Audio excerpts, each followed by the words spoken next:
ಸನ್ಮಾನ್ಯ ಅಧ್ಯಕ್ಷರೇ, ಈಗ ಸನ್ಮಾನ್ಯ ಸದಸ್ಯರು 3 ವರ್ಷದಿಂದ ಮನೆಗಳು ಕೊಟ್ಟಿಲ್ಲ ಅಂತ ಅವ್ರ ಪ್ರಶ್ನೆನ ಕೇಳಿದ್ದಾರೆ.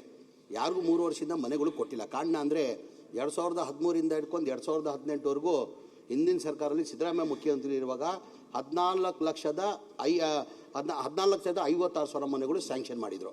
ಅದಾದಮೇಲೆ BJP ಮತ್ತು ಸಮ್ಮಿಶ್ರ ಸರ್ಕಾರದಲ್ಲಿ 5 ಲಕ್ಷ ಮನೆಗಳು ಸ್ಯಾಂಕ್ಷನ್ ಮಾಡಿದರು.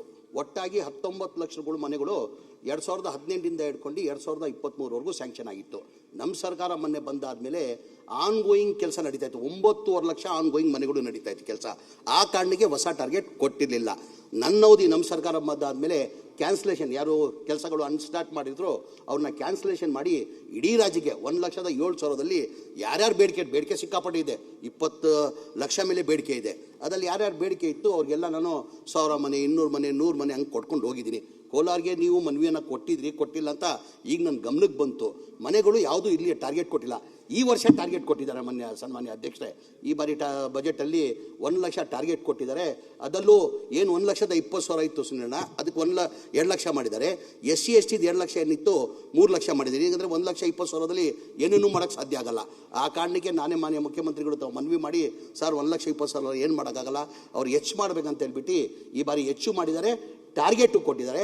ಆ ಟಾರ್ಗೆಟಲ್ಲಿ ಮನೆಯ ಸದಸ್ಯರು ಏನು ಕೇಳಿದ್ದಾರೆ, ಅವ್ರ ಬೇಡಿಕೆ ಏನು ಕೇಳಿದ್ದಾರೆ ಆ ಮನೆಗಳು ಮಾಡಿಕೊಡ್ತಾರೆ. ಅದ್ರ ಜೊತೆಯಲ್ಲಿ ತಾವು ಬೆಳಗ್ಗೆ ನಾನು ಹೇಳ್ತೀನಿ, ಸುನೀಲ್ ಬಜೆಟ್ ಬಗ್ಗೆ ಮಾತಾಡುವಾಗ ಕಂಪ್ಲೀಟ್ ಮಾಡ್ತೀನಿ. ಆಮೇಲೆ 1 ನಿಮಿಷ ಅವರು ಎದ್ದಿದ್ರು ಅವ್ರಿಗೆ ಹೇಳ್ಬಿಡ್ತೀನಿ ನಾನು. ತಾವು ಬೆಳಗ್ಗೆ ಕೇಳಿದ್ರಿ ಆಮೇಲೆ ಮಾತಾಡಿ ಅಂತ ತಾವು ಹೇಳಿದ್ರಿ.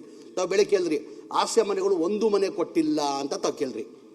2019 ಹಿಡ್ಕೊಂಡು 2023ವರೆಗೂ ತಾವು ಮಂತ್ರಿ ಆಗಿದ್ರಿ, ತಮ್ಮದೇ ಸರ್ಕಾರ ಇತ್ತು. ತಮ್ಮ ಸರ್ಕಾರದಲ್ಲೂ 1 ಮನೆಯೂ ಸ್ಯಾಂಕ್ಷನ್ ಮಾಡಿಲ್ಲ. ಕಾರಣ ಅಂದರೆ ಹಿಂದಿನ ಸರ್ಕಾರನೇ ಸಿದ್ದರಾಮಯ್ಯ ಇರುವಾಗ ಮುಖ್ಯಮಂತ್ರಿ ಇರುವಾಗ ಆಶ್ರಯ ಮನೆಗಳು 47,613 ಮನೆಗಳು ಸ್ಯಾಂಕ್ಷನ್ ಮಾಡಿದ್ದು. 13, 14, 15, 16, 17 ಆದಮೇಲೆ ಅದಾದಮೇಲೆ 1 ಮನೆಯೂ ಸ್ಯಾಂಕ್ಷನ್ ಮಾಡಿಲ್ಲ, 1 ಮನೆಯೂ ಕೊಡೋಕ್ಕೆ ಸಾಧ್ಯ ಆಗಿಲ್ಲ. ಕಾರಣ ಅಂದರೆ 1 ಮನೆ ಕಟ್ಟಬೇಕಾದ್ರೆ ಭಾಳ ಸತಿ ನಾನು ಹೇಳಿದ್ದೀನಿ, 7,500,000 ರೂಪಾಯಿ ಕಾಸ್ಟ್ ಆಗ್ತದೆ. ಕೇಂದ್ರ ಸರ್ಕಾರದಿಂದ 1,500,000 ಲಕ್ಷ ಕೊಡ್ತಾರೆ, ರಾಜ್ಯ ಸರ್ಕಾರದಿಂದ 1,20,000 ಜನರಲ್ ಕೊಡ್ತಾರೆ, SC ST ಇದ್ದರೆ 2 ಲಕ್ಷ ಕೊಡ್ತಾರೆ. ಬೆನಿಫಿಷರಿ 4,500,000 ಲಕ್ಷ ಕೊಡಬೇಕಾಗ್ತದೆ. ಆ ಕಾರಣಕ್ಕೆ ಎಲ್ಲ ಮನೆಗಳು ಅನ್ಕಂಪ್ಲೀಟ್ ಆಗಿತ್ತು. ಬೆನಿಫಿಷರಿ 2,100 ಕೋಟಿದಲ್ಲಿ ಬರೇ 100 ಕೋಟಿ ಕೊಟ್ಟಿದ್ರು. ಯಾರೋ 5,000, 10,000, 20,000 ಮೇಲೆ ಕೊಡೋಕ್ಕಾಗಲ್ಲ.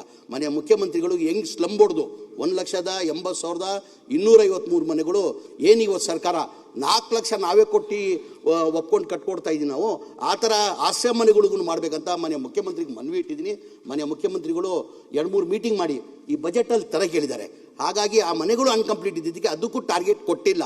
ತಮ್ಮದೇ ಸರ್ಕಾರ ಐತಿಲ್ಲ, ಅವಾಗ ತೊಗೊಂಡ್ಬೋದಾಗಿ ಟಾರ್ಗೆಟ್. ಏನಿಗೆ 1 ಮನೆಯೂ ಕೊಟ್ಟಿಲ್ಲ. ಈ ಆಶ್ರಯ ಮನೆಗಳು ಕೊಟ್ಟಿರೋದು 47,613 ಮನೆಗಳು ಹಿಂದಿನ ಸರ್ಕಾರದ ಸಿದ್ದರಾಮಯ್ಯ ಮುಖ್ಯಮಂತ್ರಿನೇ ಕೊಟ್ಟಿದ್ದು. ತಮ್ಮ ಸರ್ಕಾರ ಸಮ್ಮಿಶ್ರ ಸರ್ಕಾರದಲ್ಲಿ 1 ಮನೆಯೂ ಆಶ್ರಯ ಮನೆಗಳು ಕೊಟ್ಟಿಲ್ಲ. ಆ ಕಾರಣಕ್ಕೆ ಕ್ಯಾಬಿನೆಟಲ್ಲಿ ತರ ಕೇಳಿದ್ದಾರೆ, ಕೊಟ್ಟಿದ್ದಾರೆ. ಈಗ ಮನೆ ಸದಸ್ಯರು ಏನು ಕೇಳಿದ್ದಾರೆ ಅದು ಮನೆಗಳು ಹೊಸ ಟಾರ್ಗೆಟ್ ಕೊಟ್ಟಿದ್ದಾರೆ. ಒಳ್ಳೆದಾಯ್ತು, ನೀನು ತೊಗೊಂಡಿಲ್ಲ. 1,20,000 ಮತ್ತು 2 ಲಕ್ಷ ಇದ್ದಿದ್ದು ಈಗ ಹೆಚ್ಚಾಗಿದೆ. ಈಗ 2 ಲಕ್ಷ ಮತ್ತು 3 ಲಕ್ಷ ಆಗಿದೆ. ಅದರಲ್ಲಿ ತಾವೇನು ಕೇಳ್ತೀರಾ ಮನೆಗಳು ಕೊಡ್ತೀನಿ ಸರ್.